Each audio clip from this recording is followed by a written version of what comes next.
va, Michael Pietrus? Bon, ça va, on essaie de garder le moral. Hein. Vous savez, aujourd'hui, c'est l'émission qui est dédiée à Kobe. Donc, honnêtement, on essaie d'avoir une pensée pour tous ceux qui l'ont aimé, qui ont adoré son jeu, son basket.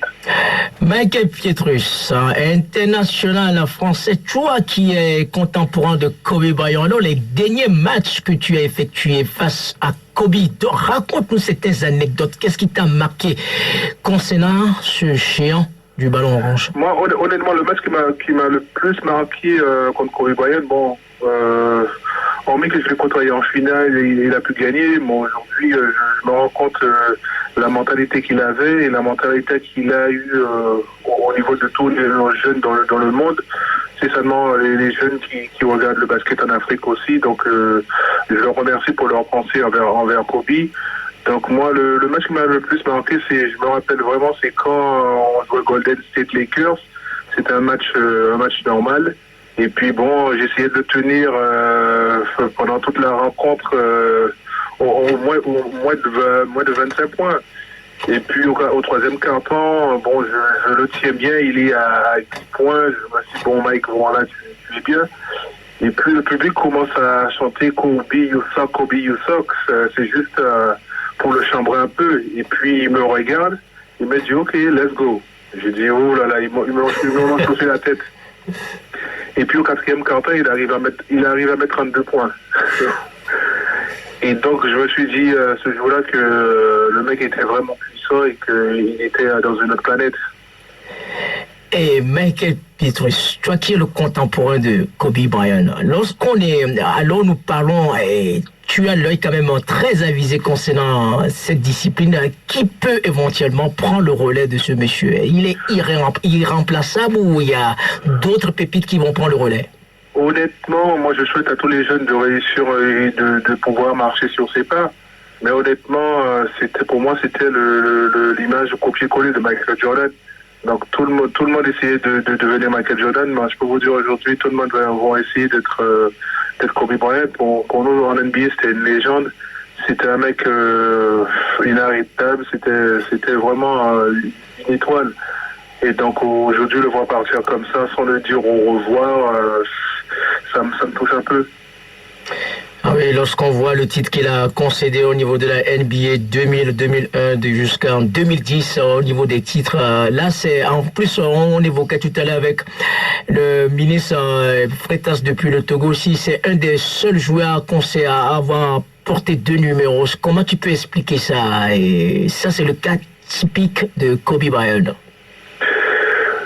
Honnêtement c'est du Kobe. Hein. Moi j'ai essayé d'analyser tous les légendes du basket, notamment Larry Bird qui a fait un autre sport avant de devenir basketteur. Jordan, tout le monde le connaît, qui était fan de baseball et qui était fan de golf. Mais la mentalité de Kobe, c'était vraiment de se baser sur le basket, d'essayer de créer, une nouvelle mentalité, c'est-à-dire que quel que soit professionnel ou soit le sport, que si vous vous donnez les moyens de réussir, tout peut arriver, que tout le monde peut réussir dans la vie.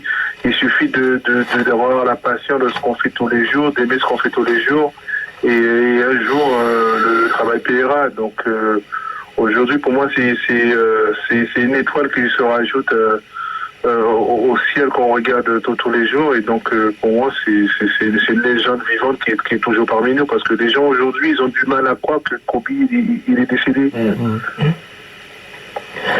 Là, on dit on va voir la réaction en chaud, puisque depuis, c'est plutôt les réactions à travers le monde, à travers les correspondants qui sont là. Reto Kodio qui nous écoute aussi d'Arizona, on va essayer de prendre son poste tout à l'heure de côté de Phoenix pour avoir sa réaction concernant le grand monsieur là. Alors, et dans les perspectives maintenant, qu'est-ce que au niveau de la NBA, tout à l'heure on évoquait le parallélisme avec le continent africain, tu parlais de NBA Afrique. Alors, tu penses qu'il va y avoir d'autres? Le continent va regorger d'autres protagonistes au sein de la NBA?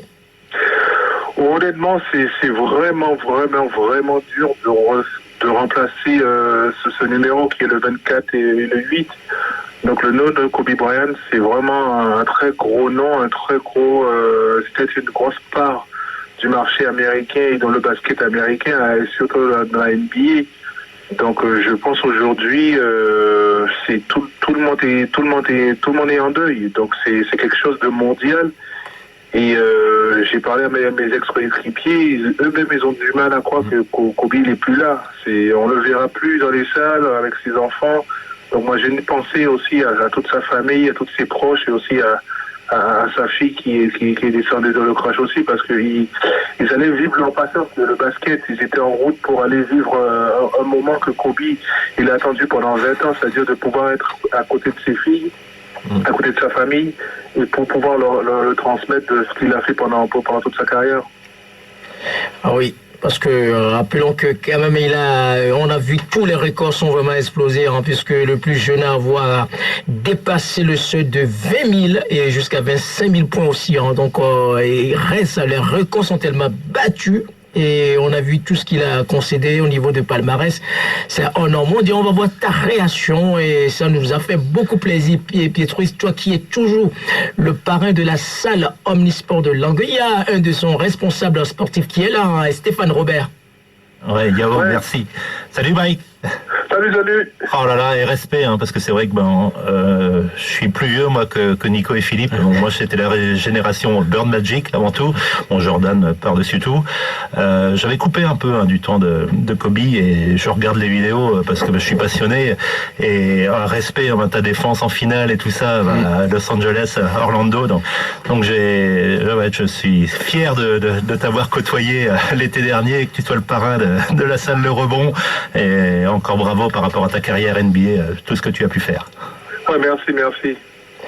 Donc on n'hésite pas, la prochaine fois quand tu seras en passage en Langueux, tu sais ce qui t'attend, tu passes nous faire comme la dernière fois, passer à l'antenne et puis aller visiter la salle Le Rebond qui est à peine à quelques minutes de la station. Je demande juste qu'au Rebond et à la salle de Langueux de se joindre à nous par rapport à une minute de silence au Kobe ce week-end quand il joue, et puis je leur souhaite le meilleur et que il faut en profiter de la vie et qu'on constate aujourd'hui que même les grands qui ont réussi eux aussi ils partent, et donc face à la nature on peut rien y faire, donc il faut qu'on apporte cet amour pour ce sport qui est le basket.